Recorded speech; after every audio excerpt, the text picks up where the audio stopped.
ኢትዮጵያ ለሶማሌላንድ ዕውቅና ሰጠች ሲባል ዓለም ሁሉ ደነገጠ። ኦኬ እኛም ብቻችንን ነበርንና በጊዜው ነገሩን ብቻችንን ይዞ መቀጠል ከበድ አለ። ስለዚህ በተወሰነ መልኩ ፕላን ቢ ያስፈልግ ነበር። አንካራ ተከተለ። በቱርክ አንካራ ሶማሊያና ኢትዮጵያ ፊት ለፊት ተቀምጠው በኤርዶሃን ጠረጴዛ ፊት ሁለቱ ሀገራት ተቀምጠው ስምምነትን አከናወኑ። የአንካራው ዲክላሬሽን በሶማሊያና በኢትዮጵያ መካከል። ታዲያ ይህ የአንካራ ዲክላሬሽን ካስቀመጣቸው ሐሳቦች መካከል ኢትዮጵያ በሰላማዊ መንገድ የባህር በር ተጠቃሚ እንደምትሆን በግልጽ በደማቁ ተከትቧል። ይህ ኢትዮጵያ የባህር በር ተጠቃሚነቷ ጉዳይ ደግሞ በጊዜ ገደብም የተቀመጠ የ4 ወራት ዕድሜ ጭምር የተጠቃለለበት አይነት ሐሳብ ነው በዲክላሬሽኑ ላይ የሰፈረው። ታዲያ ከሰሞኑ የኢትዮጵያ ብሔራዊ ደህንነት የበላይ ጠባቂ አምባሳደር ሬድዋን ሁሴን ሚስጥራዊ የተባለ ጉብኝትን በሶማሊያ አድርገው ከፕሬዝዳንት ሐሰን ሼክ መሐመድ ጋር ተወያይተዋል። ይህ የእሳቸው ሚስጥራዊ ጉብኝት ከአንካራው ስምምነት ጋር ተያይዞ ኢትዮጵያ በሶማሊያ በኩል የባህር በር ተጠቃሚ ልትሆን ነውን የሚለው ጥያቄ እንዲነሳ መነሻ አድርጓል። ይህን ታሳቢ በማድረግም የዛሬውን የገበያ ፖድካስት ቆይታችንን ወደ እናንተ ማድረስ እንጀምራለን። ሰላም ጤና ይስጥልን ክብራትና ክብራን የገበያ ፖድካስት ቤተሰቦች፣ ነጻነት ላቀው ነኝ። በወቅታዊና አሁናዊ የምስራቅ አፍሪካ ቀንድና የቀይ ባህር ቀጠናዎች ላይ የሚስተዋሉ ጉዳዮችን እየመረጥን ከኢትዮጵያ ብሔራዊ ጥቅም አንጻር የምንቃኝበት የፖድካስት ቆይታችን ነው። አብራችሁ እንድትሆኑ በአክብሮት ገብዛለሁኝ።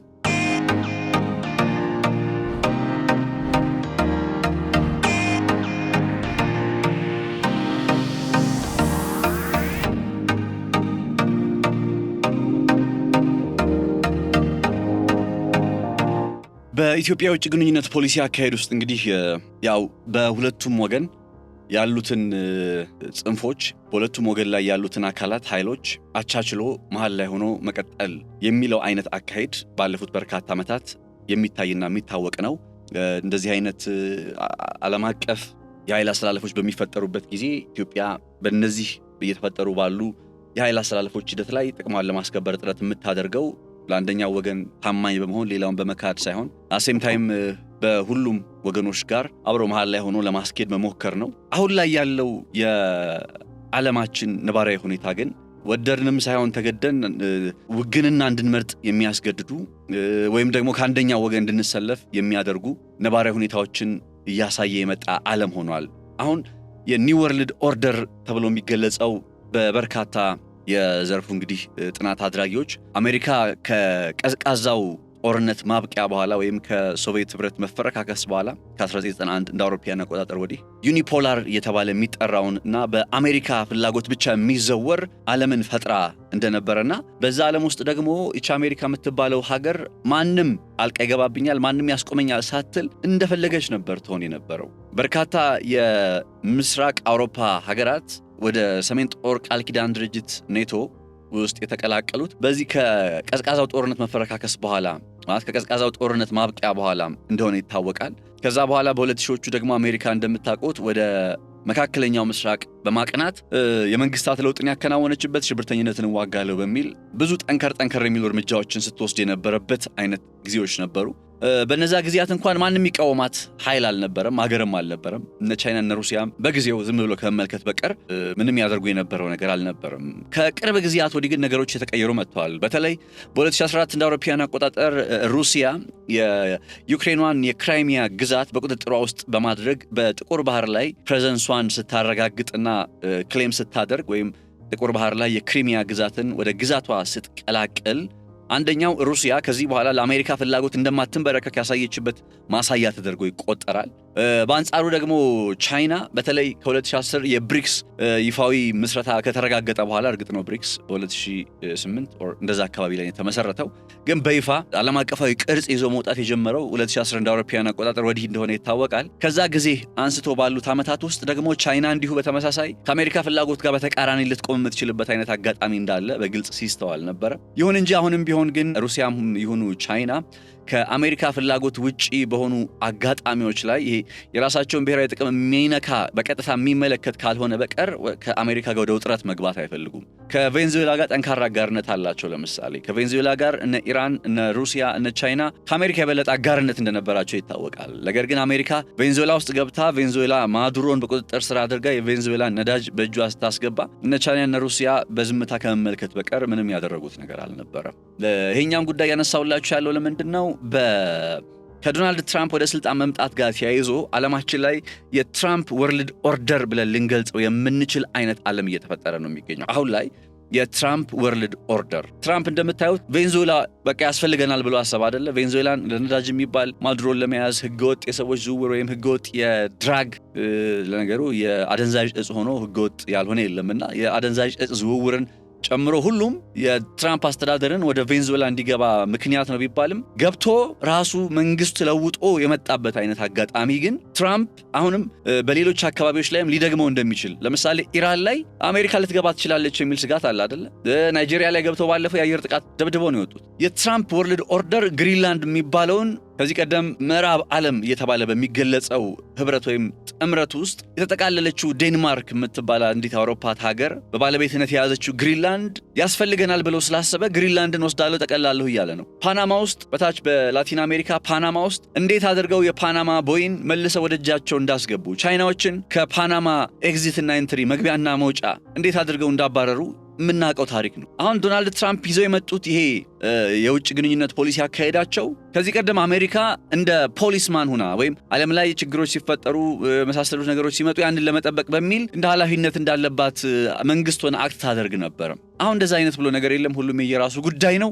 ነገር ግን የአሜሪካን ጥቅም ለማስከበር በሚቻልበት የዓለም ሰላም በሚለው መርህ ሳይሆን የአሜሪካን ጥቅም ለማስከበር በሚያስፈልጉ የትኛውም አይነት ወታደራዊም ሆነ ዲፕሎማሲያዊ ጣልቃ ገብነቶች ላይ ኢንቮልቭ እንደሚያደርግ በግልጽ እያየን ነው። አሁን በዓለም አቀፍ መርህ ቢሆን እኮ ለምሳሌ እስራኤል ወደዚህ ቦታ ላይ መታ እውቅና ስትሰጥ ዓለም አቀፍ መግባባት የሚባለውን ነገር ይሄ ኮንሰንሰስ የሚባለውን ነገር መነሻ አድርገን ስንነጋገር የእስራኤል ወደዚህ ቦታ ላይ መጥቶ ከሶማሌላንድ ጋር እውቅና መጀመርና ግንኙነት ማድረግ ዓለም አቀፍ መርሆችን ይጥሳል ይባላል። ዓለም አቀፍ ሕግን አላልኩም። ዓለም አቀፍ ሕግ ሳይሆን ዓለም አቀፍ መርህ ቴሪቶሪያል ኢንቴግሪቲ የግዛት አንድነት ሉዓላዊነት የሚለውን ነጥብ ካነሳን፣ ነገር ግን አሁን እነ እስራኤል ይሄ ጉዳያቸው አይደለም። ለትራምፕ ወይም ለእስራኤል የተባበሩት መንግስታት ድርጅት በሉት፣ የአፍሪካ ህብረት በሉት፣ አረብ ሊግ እንደዚህ የምትሏቸው ዓለም አቀፍ ጥምረቶች፣ የሀገራት ትብብሮች በቃ ምንም ትርጉም የላቸው። የዓለም አቀፍ መርሆችና የዓለም አቀፍ የጋራ መግባባት የሚባሉ ነገሮች እየተጣሱ ሁሉም እንደ ልቡ የሆነ ባለበት በዚህ ሰዓት ላይ እንደ ኢትዮጵያ የመሰለ ሀገር ብሔራዊ ጥቅሙን አስቀድሞ ጥቅሜን እንዴት አስከብራለሁ የሚለውን ነጥብ ታሳቢ ባደረገ መልኩ ሊሄድ ይገባል እንጂ ልክ እንደ ከዚህ ቀደሙ የሁለቱንም ወገን ወይም በሰሜንም በደቡብም በምስራቅም በምዕራብም ያሉትን በቃ በሁለቱም ወገን ያሉትን እያመቻመቸ መሃል ላይ ቆሜ እንደዚህ የሚባልበት ጊዜ አይመስለኝም። አሁን ላይ ያለው ነባራዊ ሁኔታ የዓለም ኢቮልቭ እያደረገ ያለው የጂኦፖለቲካዊ ቅርጽ በግልጽ የሚያሳየውና የሚያስረዳው እሱን ስለሆነ ማለት ነው።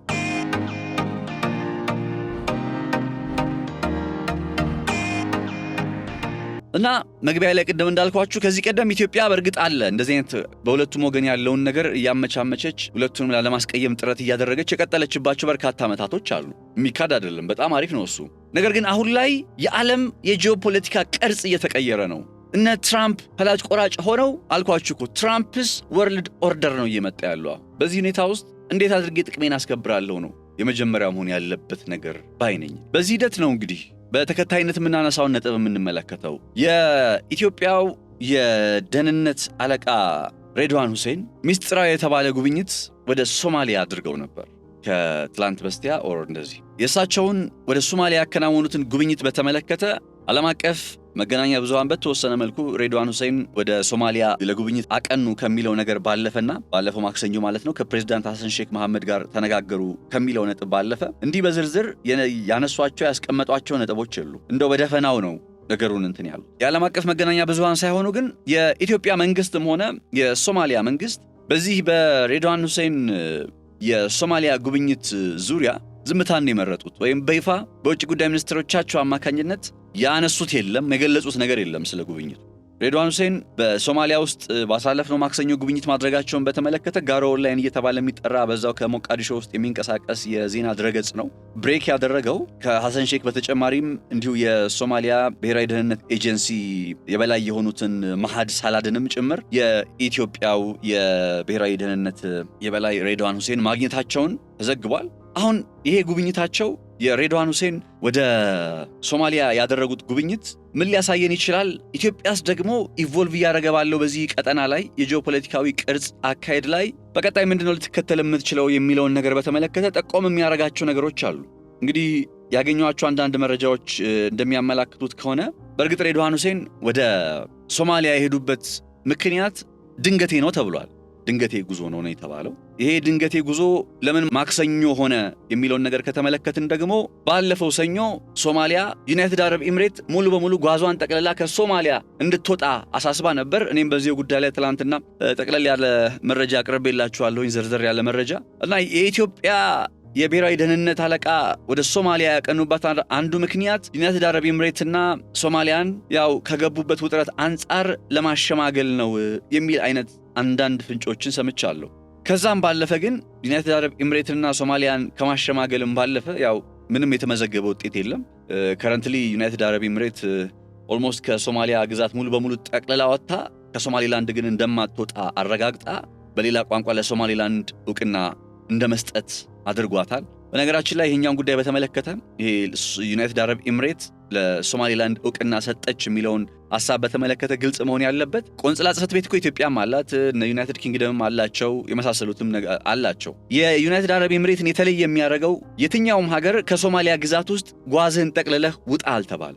ዩናይትድ አረብ ኤምሬት ግን ጓዝሽን ጠቅልለሽ ውጪ ተብላል። ካንቺ ጋር ምንም አይነት ግንኙነት አልፈልግም ተብላል። ኢትዮጵያ እንደዛ አልተባለችም፣ ዩኬ አልተባለችም። ሌሎችም በዛው በሶማሊላንድ ውስጥ ቆንጽል ጽሕፈት ቤት ሆነ ዲፕሎማሲያዊ ግንኙነት ያላቸው አካላት በፌዴራል መንግስቱ አማካኝነት ግዛት የለቃችሁ ውጡ የሚል ማስጠንቀቂያ አልተሰጣቸውም። ሶማሊያ በአንጻሩ ግን ዩናይትድ አረብ ኤምሬትን ሙሉ በሙሉ ጓዟን ጠቅልላ እንድትወጣ ታስባለች። ለዛም ነው ጓዟን ጠቅልላ መውጣት እያለባት አሁን የሶማሊላንድን ጉዳይ እንደ ሀገርነት ባትመለከት ኖሮ ጓዟን ጠቅልላ ስትወጣ ከባርበራም ጭምር መውጣት ነበረባት። ነገር ግን ያንን አላደረገችም። ለዛም ነው ቀጥተኛ ባልሆነ መንገድ እውቅና እንደመስጠት ነው ወደሚለው ሐሳብ ውስጥ የመጣው። አሁን እሱን ትላንትና ትንሽ ክሊር ላድርገው ብዬ ነው ወደዛ ሐሳብ ሄድኩት እንጂ ዛሬ ያነሳሁት ያለው ሐሳብ ዩናይትድ አረብ ኤምሬት ከመውጣቷ በፊት የኢትዮጵያው የብሔራዊ ደህንነት የበላይ ጥበቃ እንግዲህ የሆኑት ወይም ኃላፊ የሆኑት ሬድዋን ሁሴን ከሶማሊያው ፕሬዝዳንት ሐሰን ሼክ መሐመድ ጋር ተገናኝተው የማሸማገል ሥራ ሰርተው ነበረ ይተባለ ይገኛል።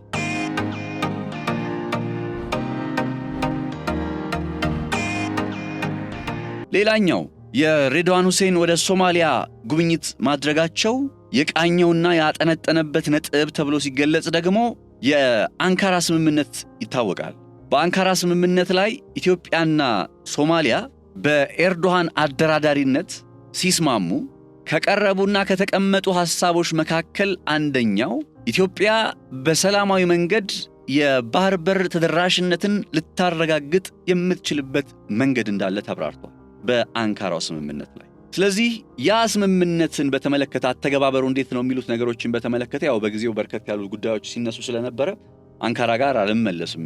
እንዳጠቃላይ ግን በአንካራው ስምምነት ላይ በአንካራው ዲክላሬሽን ላይ በዲሴምበር 2024 በተፈረመው በአንካራው ዲክላሬሽን ላይ ከቀረቡ ሐሳቦች መካከል ኢትዮጵያ የባህር በር ተደራሽነቷ ተጠቃሚ እንድትሆን የሚል ሐሳብም ተጠቃሏል።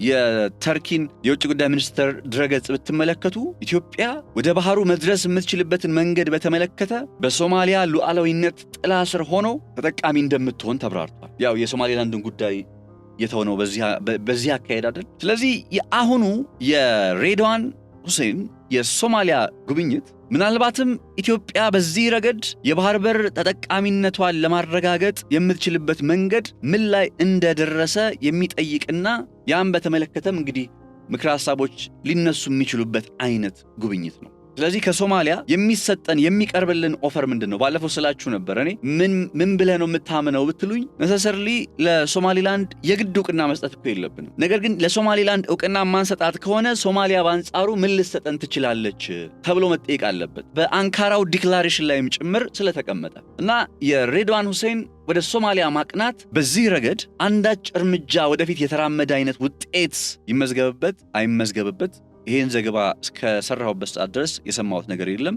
ነገር ግን በዚህ ረገድ አንዳች ውጤት የተመዘገበበት ከሆነ ስኬታማ ነው ብለን መግለጽ እንችላለን። ወይም የተጀመረው ሂደት ምን ላይ እንዳለ የሚቃኝ በዚህ ጉዳይ ላይ የሚያጠነጥን ከሆነ ስለዚህ ሶማሊያ ምንድነው ኦፈር የምታደርግልን ምንድነው የምታቀርብልን የሚለውን ነገር መጠየቅ በጣም ተገቢነት ያለው ጥያቄ እንደሆነም ልብ ይለዋል። በአንካራ ስምምነት ወቅት ኢትዮጵያ የሶማሊያን ሉዓላዊነትና የግዛት አንድነት ጥያቄ ምልክት ውስጥ እንደማታስገባ ተስማምታለች። ኢትዮጵያ ወደዛ አይነት ጉዳይ ውስጥ ብትመጣም ግን እነ እስራኤል የለም ሶማሊያማ ማለት ሶማሊላንድማ ሀገር መሆን አለባት ብለው ዕውቅና ሰጥተዋታል። ዩናይትድ አረብ ኤሚሬትስ ደግሞ ቀጥተኛ ባልሆነ መልኩ ወደዚህኛው አግባብ ውስጥ መጥታለች። ስለዚህ ኢትዮጵያ በደህንነት ሚኒስትሩ አማካኝነት ወደ ሶማሊያ ደርሳ የኢትዮጵያ ተጠቃሚነትን ጉዳይ እንዴት አደረጋችሁት ብላ ካልጠየቀች ፌር አይደለም። ስለዚህ ይሄኛው ነገር ነጥብ በእርግጥም በዲፕሎማቲክ መንገዶች ጦርነት ውስጥ ምናምን ሳይገባ ወይም ኢትዮጵያ ዋጋ ሊያስከፍላት አይነት የሚችል ውሳኔዎች ውስጥ ሳትገባ የባህር በር ተደራሽነቷን ልታረጋግጥና ልታገኝ የምትችልበትን እድል የሚከፍትና የሚዘረጋ በመሆኑ የሬድዋን ሁሴን ጉብኝት በዚህ ጉዳይ ላይ ትኩረቱን እንዳደረገ ታሳቢ ማድረግ ይቻላል።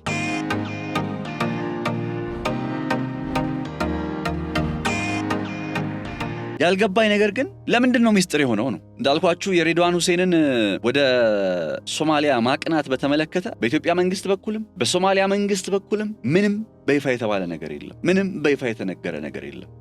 ሁለቱም መንግስታት ዝምታን ነው የመረጡ እና በዚህ ደረጃ ዝምታው ለምን ተፈለገ? ከዚህ ዝምታስ ጀርባ ምን ነገሮች ሊኖሩ ቢችሉ ነው ይሄን ያክል ነገሩ ያስፈራው ሲባል ያው የዚህ ቀጠና የፖለቲካ ጉዳይ በጣም እየተካረረ እንደመጣ ይታወቃል እና ኢትዮጵያና ሶማሊያ ምናልባት ሊያወጧቸው የሚችሉ መግለጫዎች እየተካረረ ባለው የጂኦፖለቲካ የኃይል አሰላለፍ ላይ የራሱን ጫና የሚያስከትል ሆኖ ታይቶ ለዛ ይሆን ዝምታው የተመረጠው ነው ወይንስ በሁለቱ ሀገራት በዚህ አንካራን ዲክላሬሽን መነሻ ባደረገ መልኩ ተጠቃሚነታቸውን ለማረጋገጥ ጥረት በሚያደርጉበት ሂደት ላይ አክቹዋሊ መሬት ላይ ወደ ትግበራ መምጣት በሚቻልበት መንገድ ላይ መንገራገጮች ተፈጥረው ነው ዝምታ የተፈለገው የሚለው መጠየቅ አለበት እና ለምን ዝምታ እንደተመረጠና በጉዳዩ ላይ ጥርት ያለ መረጃ ሊወጣ እንዳልፈለገ ግር ብሎኛል ወይም አልገባኝም ማለት እችላለሁኝ። ምናልባትም ግን አንዳንዶች ለጉዳዩ ቅርበት ያላቸው አስተያየት ሰጪዎች ምን ይላሉ? ያም ሆነ የዚህን ቀጠና ሰላማዊ ነባራዊ ሁኔታ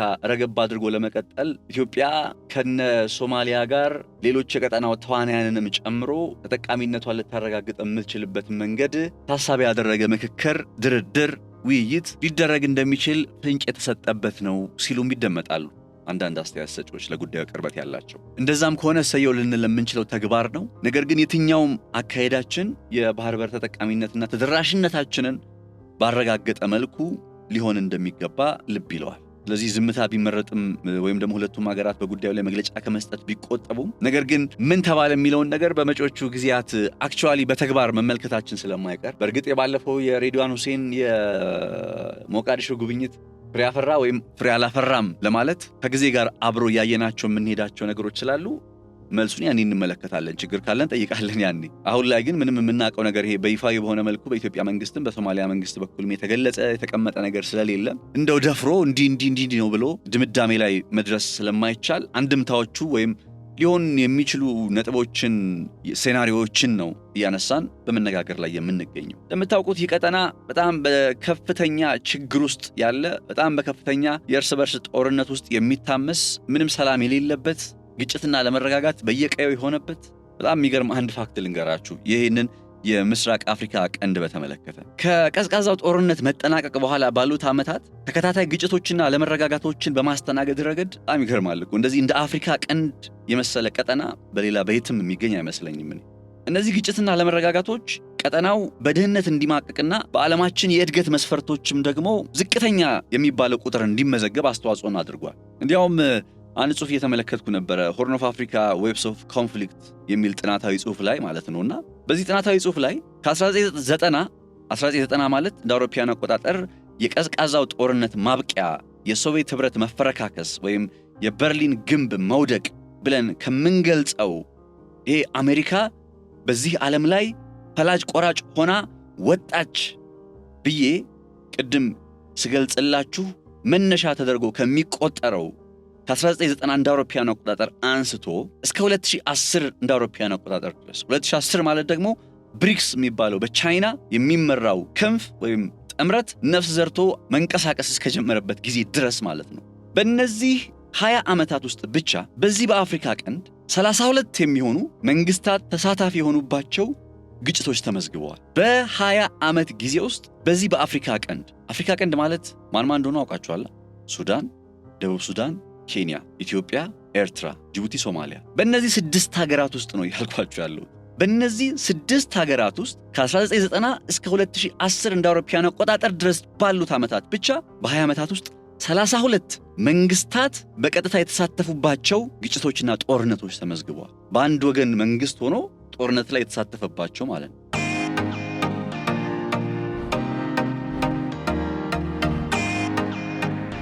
አንድ 179 የሚሆኑ ደግሞ መንግስታቶች በቀጥታ ያልተሳተፉባቸው ግጭቶች ሲመዘገቡ 22 የሚሆኑ ደግሞ የታጠቁ ኃይሎች ንጹሃንን በቀጥታ ሰለባ አድርገው ጭፍጨፋ የፈጸሙባቸው ጥቃቶች ተመዝግበዋል። የአፍሪካ ቀንድ መንግስታት በአንደኛው ወገን ተሳታፊ ሆነው በተከሰቱ ግጭቶች 23510 ገደማ ሞት ሲመዘገብ መንግስታት ባልተሳተፉበት ነን ስቴት አክተርስ በተባሉት አማካኝነት በተፈጠረ ግጭት ደግሞ እንዲሁ ከ31500 በላይ ሰዎች አልቁ። በተመሳሳይ በታጣቂ ኃይሎች በቀጥታ ንጹሃን ላይ ባደረጓቸው ዘመቻዎች ደግሞ 25264 ሰዎች ተቀጥፈዋል። ይህ አፍሪካ ቀንድ ነው።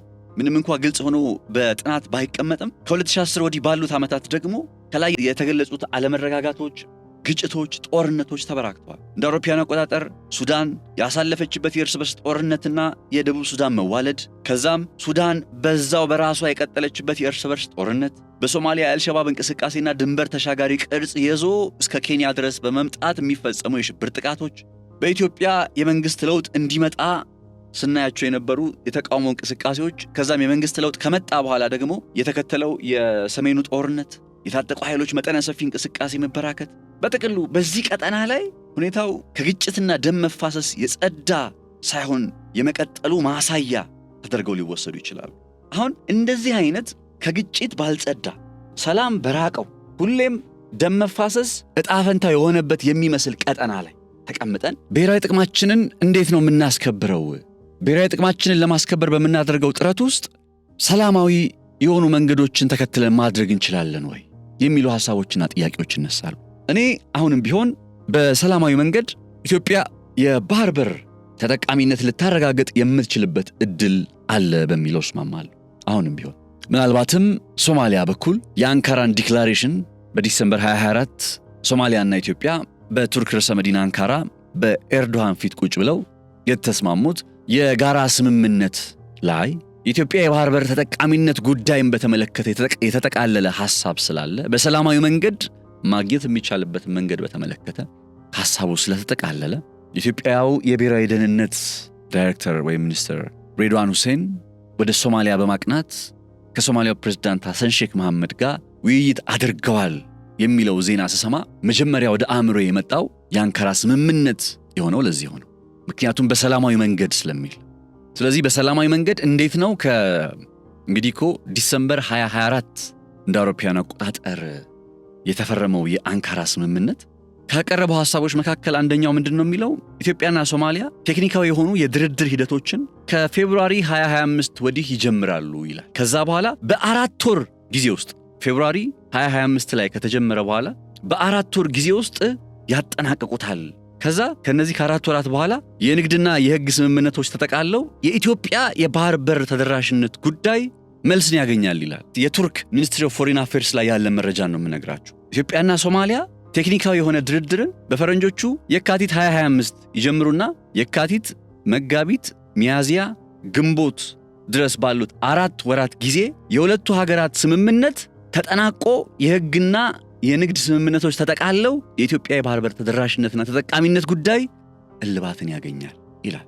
አሁን የፈረንጆቹ 2025 አልቆ ይኸው 2026 ላይ እንገኛለን።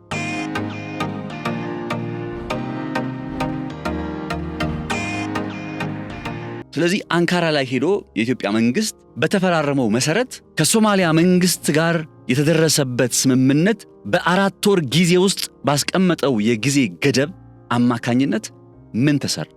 ምን ተከናወነ? አንዳንዴ ስምምነቶችን መፈረም ስላለብን ብቻ አይደለም እኮ መንፈርመው፣ አክቹዋሊ ተግባራዊ መሆን ስላለባቸው ነው። ስለዚህ እንደ ጥያቄም የሚነሳው በዛሬው ጥንቅር ላይ በአንካራ ሁለቱ ወገኖች በተስማሙ ጊዜ ከፌብሩዋሪ 2025 ጀምሮ ባሉት 4 ወራት ያው ገብታችሁ የቱርክ የውጭ ጉዳይ ሚኒስትር ላይ መመልከት ትችላላችሁ። ባሉት 4 ወራት ውስጥ ፌብሩዋሪ 25 ጀምሮ እስከ ግንቦት ድረስ ባሉት ተግባራዊ ይደረጋል የሚለው ሐሳብ የኢትዮጵያ የባህር በር ጥያቄ የህግ እንዲሁም የንግድ የኮመርሻልና ሌጋል አግሪመንትስ ፋይናላይዝ ይደረጋሉ ነው የሚለው ቃል በቃል። የታለ ውጤቱ? የታለ አንካራ ላይ ከሶማሊያ ጋር የተስማማነው ስምምነት ውጤት የት አለ? ይሄ በጣም መሰረታዊ ጥያቄ ነው። ይሄኛው መንገድ መጠየቅ ያለበት ደግሞ ለምንድን ነው? እንደኔ ጦርነትን ለማይደግፍ በሰላማዊ መንገድ የኢትዮጵያን የባህር በር ተጠቃሚነት ማረጋገጥ የሚቻልበት አንድ መንገድ ስለሆነ ሶማሊያ በገባችው ስምምነት ቃል መሰረት ያንን ነገር ተግባራዊ ማድረግ አለባት። ዩሲ አሁን ኢትዮጵያ ፕሪቴክስቱ አላት ማለት ነው። የአንካራው ስምምነት አልተተገበረም። በአንካራ ስምምነት መሰረት ሶማሊያ መስጠት ያለባትን የወደብ ተደራሽነትና ተጠቃሚነት ለኢትዮጵያ አልሰጠችም። ስለዚህ ለሶማሌላንድ ዕውቅና ልሰጥ ነው ብትል ያምራል። ግን የአንካራው ስምምነት መጨረሻ ሳይታወቅ ወደ እንደዛ አይነት ነገር የምንሄድ አይመስለኝም። በመሆኑም የሬድዋን ሁሴን ሚስጥራዊ የሆነ የሶማሊያ ጉብኝታቸው ለኔ በዩናይትድ አረብ ኤምሬትና በሶማሊያ መካከል ያለን አጋርነት ከማሸማገል በዘለን የኢትዮጵያና የሶማሊያ የአንካራን ስምምነት መነሻ አድርጎ እየተከናወኑ ያሉ ስራዎች ወደ የትኛው ርቀት ላይ እንደደረሱ የሚለካበትና ሚስጥራዊ መሆኑን ሳስብ ደግሞ በአንድ ወገን ያው መቼስ በጣም ስለተካረረ ይሄ ቀጠና ሚስጥራዊ መደረጉ ጥሩ ነው። በሌላ አንጻር ካያችሁት ግን በእርግጥ ምንም በቃ ተስፋ የሚሰጥ አይነት ነገር የሌለው መሆኑን የሚያስረዳና የሚያሳይ ነው ብዬ ነው የማምነው። አይደለም ከተባለ የሚባለውን እንስማ እንወቅ። ምክንያቱም የኢትዮጵያ ብሔራዊ ጥቅም ነው ብለን አይደል አሁን እየተከራከረን እየጮህን ያለ ነው፣ ጊዜ ሰተን እየሰራን ያለ ነው። እናንተም ጊዜ ሰታችሁ እያደመጣችሁ ያላችሁት የኢትዮጵያ ብሔራዊ ጥቅም ስለሆነ አይደል? ስለዚህ የኢትዮጵያ ብሔራዊ ጥቅም ከሆነ ደግሞ በዛ ጉዳይ ላይ መንግስታችንን የመጠየቅ መብት አለ። ምን ተደረሰ? ምን ላይ ነን? ምን እያደረግን ነው? መጠየቅ አለበት። እና የሶማሊያና የኢትዮጵያ የአንካራ ስምምነት ከምን ደረሰ? ከምን እንደደረሰ አናውቅም። ይሄኛውን ነጥቦችን ታሳቢ ስናደርግ ነው ይሄ ግጭት የማይርቀው ቀጠና፣ ይሄ ጦርነት የማይርቀው ቀጠና ዛሬም በጦርነት ስጋት ውስጥ ሆኖ ቀጥሏል ወደሚለው ሐሳብ ላይ እንድንመጣ የሚያስገድደን። ቅድም ብያችኋለሁኝ ኦልሬዲ ዓለም ከትራምፕ ወርልድ ኦርደር ጋር ከትራምፕ ዓለምን እየመራ ካለበት ኦርደር ጋር አዲስ ቅርጽን እየያዘች ነው እና በዚህ ኢቮልቭ እያደረገ ባለው ደግሞ የኛ ቀጠና ላይ ታማኝነታችን ሊሆን የሚገባው ብየማምነው የኢትዮጵያ ብሔራዊ ጥቅም ነው። ኢትዮጵያ ሁሉንም ወገን ለማስደሰት ትሞክር በነበረባቸው ጊዜያት የባህር በሯን አጣለች። ከሁሉም ወገን ጋር ላለመቀያየም በምታትርበት ወቅት ላይ እንደዛ መሃል ላይ ሆነን የባህር በር ተጠቃሚነትን ማረጋገጥ የተቻለበት ሁኔታ ቢኖር ኖሮ ኦኬ መሃል ላይ ብንሆን የሚል ሐሳብ ይኖር ነበር። ዛሬ ግን በቃ ጂኦፖለቲካው እየተቀየረ ነው። እየተቀየረ ካለው የጂኦፖለቲካ የኃይል አሰላለፍ ቅርጽ ጋር ራስን አፕዴት አድርጎ ታማኝነታችን አሊጀንሳችን ሊሆን የሚገባው የኢትዮጵያ ብሔራዊ ጥቅም ነው። አሁን ናሽናል ኢንተረስትና ስትራቴጂክ ኢንተረስት የሚባሉ ጉዳዮች አሉ አይደል? ስትራቴጂክ ኢንተረስት ማለት ለምሳሌ እነ እስራኤል፣ እነ ዩናይትድ አረብ ኤምሬት፣ እነ አሜሪካ፣ እነ ቱርክ፣ እነ ግብጽ፣ እነ ሳውዲ አረቢያ፣ ሌላም እነ ኢራን፣ እነ ቻይና በዚህ ቀጠና ላይ መገኘት አለብን ብለው ሲያስቡ ለምን ተብለው ሲጠየቁ የሚያቀርቧቸው አመክንዮዎች እነዛ ስትራቴጂክ ኢንተረስት ናቸው። ከነዛ ሀገራት አንጻር ለኢትዮጵያ የቀይ ባህር ጉዳይ ላይ ተደራሽ የመሆን ጉዳይ ወይም ተደራሽ መሆን ብሔራዊ ጥቅም ነው፣ ናሽናል ኢንተረስት ነው። የኛ ብሔራዊ ጥቅም እውነቱን ስነግራችሁ የትኛውንም በዚህ ቀጠና ያለ ኃይል አይገደውም። አሜሪካን ብትሉ፣ እስራኤል፣ ዩናይትድ አረብ ኤምሬት፣ ሳውዲ አረቢያ ያው እነሱማ የታወቁ ናቸው፣ ግብጽ፣ ቱርክ፣ የትኛውም ሀገር የኢትዮጵያ ብሔራዊ ጥቅም አሳስቦት አይደለም ወደዚህ ስፍራ የሚመጣው። የራሱ ስትራቴጂካዊ ጥቅም አሳስቦት ነው የሚመጣው።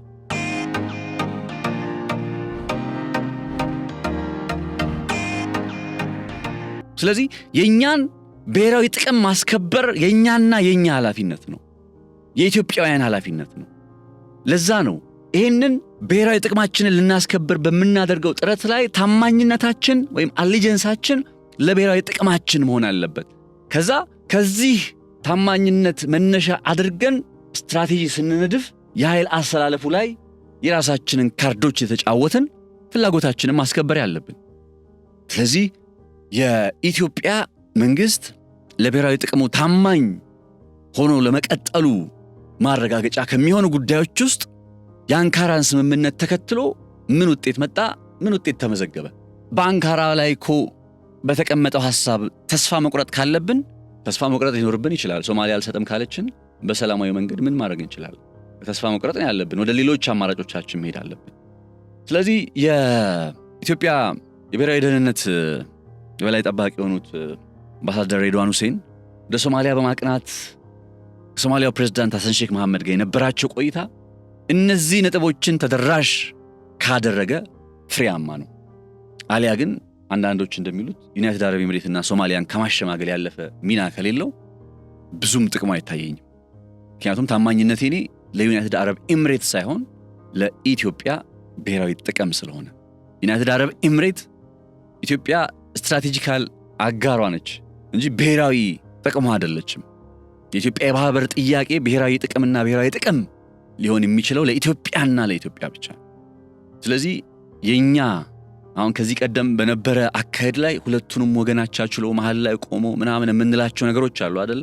አሁን ጊዜው ዓለም እየተመራ እየሾረ ያለበት ሁኔታ ከትራምፕ ኒው ወርልድ ኦርደር ጋር ተያይዞ አገራትን ለብሔራዊ ጥቅማቸው ታማኝ እንዲሆኑ የሚያስገድድ ነው። አታያቸውም? አሁን ትራምፕ ለምሳሌ ቬንዙዌላ ሲገባ ምናምን ሲያደርግ ግሪንላንድን ወስዳለሁ ሲል እዚህ የአውሮፓ ሀገራትን የራሳችሁ ጉዳይ ራሳችሁን በራሳችሁ ወታደራዊ ስትራቴጂያችሁን አጠናክሩ ሲላቸው አይደል? እነዚህ ሁሉ ነገሮች የአሜሪካ ብሔራዊ ጥቅም ነው የሚቀድመው፣ አሜሪካ ፈርስት።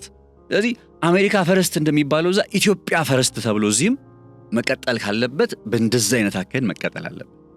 ኢትዮጵያ ፈርስት ደግሞ በዚህ ሰዓት ላይ ይህንን የኢትዮጵያ ጥቅም ማስከበር ካልተቻለ ለነገ የሚያደርግ ከሆነ የምንተወው ከሆነ ልክ አሁን አንካራ በተመለከተ የሆነ ስምምነቶች ተከናወነ፣ ከዛ በኋላ ዝም እንደተባለ የሚመስለው ዝም ላይ ይባል ይችላል ወይ እኔ መረጃው ላይ ኖረኝ ይችላል። ይፋዊ በሆነ መልኩ ግን ያው ቢኖር ኖሮ ሰማ ነበረ ስለ አንካራ ጉዳይ። በእርግጠኝነት ዝም ተብሎ የሚቀጠል ከሆነ ሶማሊያ እንደምታውቁት ከቱርክ ጋር ነዳጅ አግኝቻለሁ ብላለች። ያው እሱም ሌላ ጉዳይ ነው። ቱርኮች ያወጡታል ያወጡትም እነማን ይመጣሉ የመሳሰሉት ነገሮች ሌላ ናቸው። ግን ሁሌም መርሳት የሌለብን ነገር የሶማሊያ መሪዎች ትንሽ ተደላድለው ትንሽ አቅሙ ቢኖራቸው ትንሽ እንደው ደልደል ቢሉ የዚያድ ባሬን ቅዠት ነው ይዘው የሚመጡት።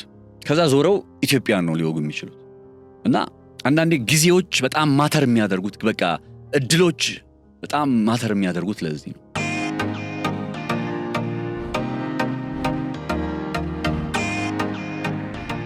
አሁን የዩናይትድ አረብ ኤሚሬት አካሄድ ደጋፊ አይደለም እንዳልኳችሁ ከትላንትም ብያችኋለሁ አይደል? ዩናይትድ አረብ ኤሚሬት የመን ውስጥ፣ ሊቢያ ውስጥ፣ ሱዳን ውስጥ እንደዚህ የምትራኮተው ነገር ብዙ አይጠመኝም። ግን ይቺ ሀገር አንድ ማወቅ ያለብን ነገር ስለ ዩናይትድ አረብ ኤሚሬት ድሮ እኮ የሚያሳስበን በመካከለኛው ምስራቅ የኢራንና የሳውዲ አረቢያ መፎካከር ነው። አሁን እሱ ተቀየረ። የዩናይትድ አረብ ኤሚሬትና የሳውዲ አረቢያ ፉክክር ሆነ፣ የገልፉ ሀገራት ፉክክር ሆነ። ስለዚህ አዲስ እንደመሆኗ መጠን በዚህ ቀጠና ላይ ፍላጎቷን አስከብራ ለመቀጠል የምታከናውነው መሻኮት ነው። ከዩናይትድ አረብ ኤሚሬት ጫማ እግር ስር ሆናችሁ ስትመለከቱት የምታከናውነው ነገር ሁሉ የዩናይትድ አረብ ኤሚሬትን ጥቅም ለማስከበር የሚደረግ ጥረት ነው። እንዳልኳችሁ ነው። ኢትዮጵያ ለጥቀም ብሎ ማንም የመጣ የለም እዚህ። ሁሉም ሀገር ታማኝነቱ ለራሱ ብሔራዊ ጥቅምና ለራሱ ስትራቴጂካዊ ጥቅም ነው። ኢትዮጵያም እንደዛው ነው መሆን ያለበት ነው። በቃ ብሔራዊ ጥቅም ነው አልጀንሳችን፣ ታማኝነታችን። ዩናይትድ አረብ ኤሚሬት አይደለችም፣ ኦር ሳውዲ አረቢያ አይደለም፣ ወይ አሜሪካ አይደለም፣ ወይ እስራኤል አይደለም፣ ኦር ሶማሊያም አይደለም ባይ ዲፎልት። እና በዚህ ረገድ ከኢትዮጵያ መንግስት በቅርቡ ዘርዘር ያሉ መረጃዎች የሚወጡ ይመስለኛል ከአንካራው ስምምነት ጋር በተገናኘ። እነሱን ጉዳዮች ደግሞ ሲወጡ ይዤላችሁ መጣ ይሆናል። ካልሆነም ደግሞ እስኪ ከቅርብ ለጉዳዩ ቅርብ ካላቸው ባለሙያዎች፣ ተንታኞች ሐሳቦችን ሰበስብና የአንካራ ጉዳይ ምን ደረሰ የሚለውን ነገር በተመለከተ ዛሬ እንደ ጥያቄ አቀርበናል። እስኪ መልስ ካለ ደግሞ እንፈልግና መልሱን ይዤላችሁ እመጣለሁ። የዛሬ ቆይታ ይሄን ይመስል ነበር። ነጻነት ላቀው አብሬያችሁ ቆይታ አድርጌያለሁኝ በገበያ ፖድካስት። የአምባሳደር ሬድዋን ሁሴን የብሔራዊ ደህንነት የበላይ ጠባቂው ማለት ነው በሶማሊያ ከፕሬዝዳንት ሐሰን ሼክ መሐመድ ጋር ሚስጥራዊ ጉብኝት ማድረጋቸውን ተከትሎ የአንካራ ስምምነት ነጥቦች ከምን ደረሱ የሚለውን ሐሳብ ያየንበት የቃኘንበት በተወሰነም የአዲሱን የትራምፕ ኒው ወርልድ ኦርደር የኃይል አሰላለፍ ታሳቢ ተደርጎ ኢትዮጵያ ጥቅሟን እንዴት ማስከበር አለባት የሚለውን ጉዳይ የተመለከትንበት የፖድካስት ጥንቅራችን ነበር ዛሬ ወደ እናንተ የደረሰው። አብራችሁን ስለነበራችሁ ልባዊ ምስጋናችን በያላችሁበት ይድረስ። መልካም ጊዜ፣ መልካም ቆይታ ይሁንላችሁ።